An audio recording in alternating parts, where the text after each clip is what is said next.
I'm Simon Ashworth, I'm Director of Policy and Deputy CEO at the Association of Employment Learning Providers, AELP. Simon, could we talk about the importance of workforce development in ITPs, in delivering apprenticeships, in skills boot camps and delivering those skills for the future? Yeah, it's really important across the whole of FE, Gavin. Obviously there's a lot of talk continuously about kind of colleges and schools, but the workforce for independent training providers is absolutely critical in terms of delivering 16 to 19 programmes, adult provision, and certainly obviously we know 2/3 of apprenticeships are delivered by private training providers. So yeah, making sure that the workforce is supported, got good currency, really important. So absolutely kind of continuous CPD. I mean, events like today is a really good example about bringing together educators, teachers, tutors to be able to continue to develop their skills in this environment. And any thoughts on how to be able to showcase and share some best practice around dual professionalism? Because now more than ever, be able to showcase those fast changing and emerging skills is really key for educators. Well, I think that the most important way, certainly for some of our members, independent providers, is that currency with employers and going back into industry, understanding what the latest technology is, really fast-moving kind of sectors and economies as well. So for me, it's making sure that some of those educators are kind of getting into industry, keeping their skills current, more so now than ever has been, I would say. There's so much change happening at the moment, and it's seeming to speed up. There's so many announcements that are coming, from curriculum assessment review to green papers around welfare reform, adult learning and funding. What are the main challenges on able to be able to communicate that to staff in training providers, but also employers and learners? It's a really good question. I mean, there's so much change. Obviously, new government, bit of a slightly slow start, but we're starting to see things come out at a rapid pace now, and trying to keep on top of all those things is a real challenge. And you talked about some of those things.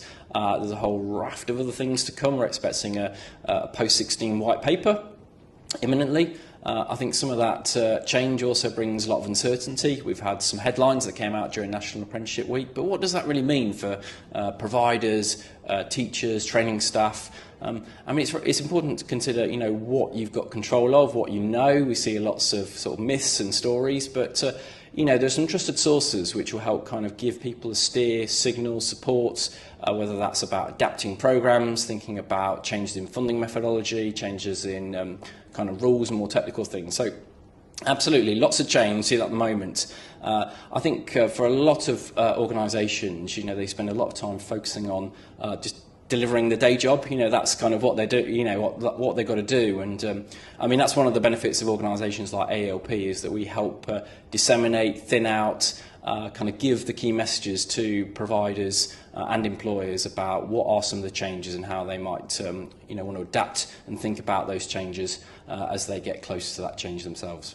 I know you've got a regular voice with employers. How are you finding employers are finding and navigating the changes which are coming?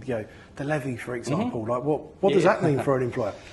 It's a really good question, isn't it? We've been doing a lot of work with employers because employer voice is really critical. I'd say that providers, certainly around apprenticeships and the levy, recognise the landscape. They know that 99% of the apprenticeship programme budget has been spent. They know that there's a kind of wider challenge around how much money the levy generates and how much is held back that could be transformational in terms of the apprenticeship programme. I think employers are slightly another step removed. They were kind of still kind of hankering over some of the things that we've seen the Labour government talk about before they came into power, things like the 50% flexibility. The cold hard facts are there isn't going to be that level of flexibility anytime soon, managing expectations. So it is a real challenge, I think, for employers who are one step removed from the granular detail to kind of understand what the art of the possible is. But a real challenge, I think. I kind of use this sort of description of the day. I think the government's found itself in a bit of a straitjacket in terms of some of the things it promised previously, what the actual fiscal situation is in the short term, and actually how do you continue to keep employees on board. And one of the things I think we've really sort of seen is quite a sort of pivot away from talking about funding flexibilities to making apprenticeships more flexible as a product.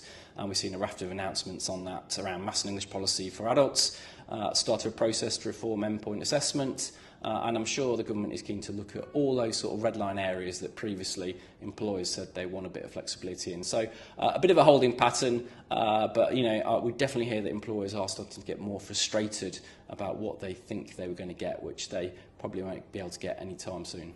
And you mentioned adult, and there's a lot of change happening with adult and lifelong learning. Any sort of views on where we're at the moment with that? It's a really worrying area, actually. I always think about, we're heading into a really tough fiscal position, a spending review coming up. When we talk to the Treasury, they always kind of reassure us that apprenticeships are their most prestigious programme in terms of return on investment. Obviously, we've got a bulge in the population with young people. We've seen some challenges around what funding might be available to support some of that growth. But unfortunately, that then leaves sort of adults in terms of priority, in terms of government funding. So we've just seen an announcement around a reduction in the adult skills budget coming in next year. But I think we're still in the very early days about how that's going to be kind of flow through down to providers. And I guess one of the concerns that we're seeing at the moment, which is a very sort of live issue, is how some of the devolved areas are looking to proportionally implement those reductions. And I think we probably use this sort of term, it's a bit of a cop-out, that it's very easy to kind of push some of those reductions on independent providers through procured contracts. And some of the American authorities will use kind of terms with us like they don't want to destabilise the grant-funded provider base. And our view is very much to be thinking about what about the impact on the provision. ITPs have a fantastic record around progression, job outcomes. Thinking about a joined-up system, if we're going to get to 80% full employment, we're going to tackle some of the issues that came out in the recent white paper. We need to be putting more investment into adults to kind of get them nearer the labour market and get them into those jobs in the everyday economy, which are really vital.